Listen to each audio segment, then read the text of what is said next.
ఈరోజు ఈ వీడియోలో బాబా గారి దినచర్య గురించి మరికొన్ని విషయాలు తెలుసుకుందామండి.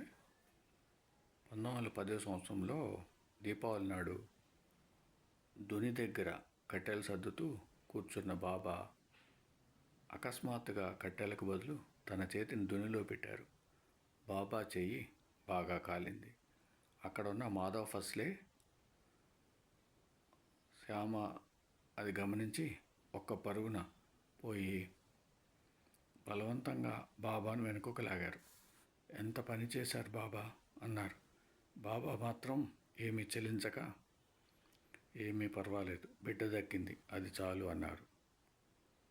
వారు వివరంగా చెప్పమని ప్రార్థించగా బాబా ఇలా చెప్పారు. దూరాన ఒక పల్లెటూరులో నా భక్తుడు కమ్మరికి సుస్థిగా ఉండడం చేత అతని భార్య కొలిమి వేస్తుంది. ఒడిలో బిడ్డ ఉన్నాడు. భర్త త్వరగా కేక వేయడంతో ఆమె ఒడిలోని బిడ్డ సంగతి మరిచి అకస్మాత్తుగా లేవబోయేసరికి ఆ బిడ్డ కొలిమిలో పడబోయాడు. నేను చేయి చాపి పట్టుకోకుంటే ఎంత ప్రమాదం జరిగేదో అన్నారు. అది విన్న ఫస్లే శ్యామాలు బాబా సర్వజ్ఞత్వం, సర్వవ్యాపకత్వాలకు నిశ్చేష్టులయ్యారు. భక్త సంరక్షణలో బాబా కళ మెలకువ చూసి వారి హృదయాలు కరిగిపోయాయి. శ్రీ సాయికి చేయి కాలి వార్త తెలియగానే నానా చందోర్కర్ బొంబాయి నుంచి ఒక డాక్టర్ను వెంట పెట్టుకుని షిరిడి వచ్చారు. కానీ సాయి చికిత్స చేయించుకోవడానికి సుతరాం ఒప్పుకోక అల్లాయే నా వైద్యుడు అన్నారు.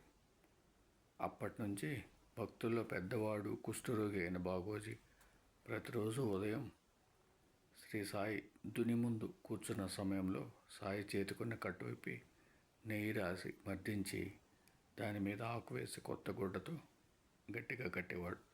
చిత్రం ఏమంటే ఆ గాయం మానిపోయిన తర్వాత కూడా బాబా మహాసమాధి కొంచెం ముందు వరకు కూడా బాగోజీ నిత్యము శ్రీ సాయికి సేవ చేస్తూనే ఉండేవాడు. సాయి కూడా అతడు ఆ సేవ చేసేవారికి వేచి ఉండేవారు. అందుకు కారణం ఆయన ఎవరికి చెప్పలేదు.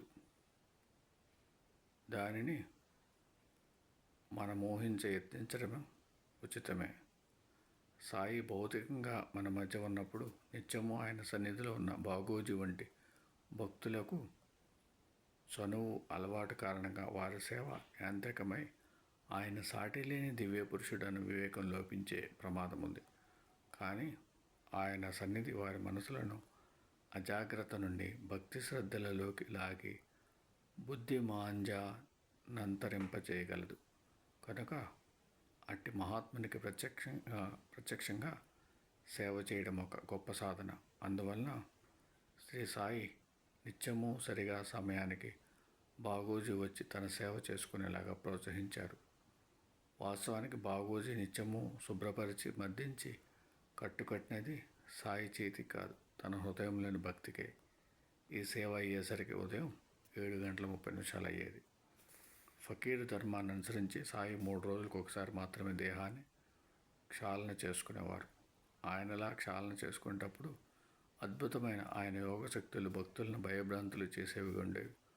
ఒకప్పుడు శ్రీ సాయి తన ప్రేగులను వెడలగక్కి వాటిని తిరిగి మింగటం కొందరు భక్తులు చూచారు.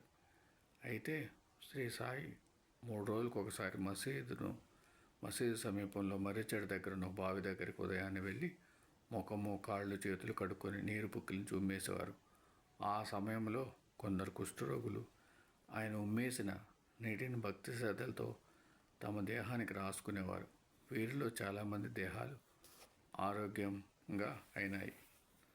ఆ తర్వాత ఆయన తన మొట్టమొదటి భిక్ష చేసేవారు. ఆయన ఎన్నడూ ఎవరింట్లోనూ భోజనం చేయను లేదు.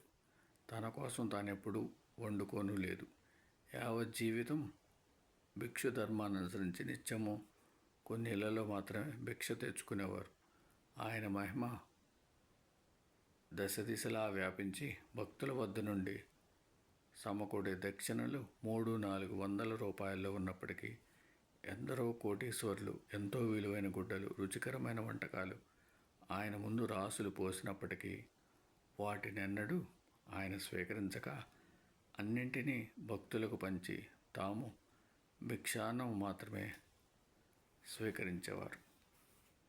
ఓం సమ సద్గురు సాయినాథ్ మహారాజ్ కి జయ. ఓం సమ సద్గురు భరద్వాజ్ మహారాజ్ కి జయ.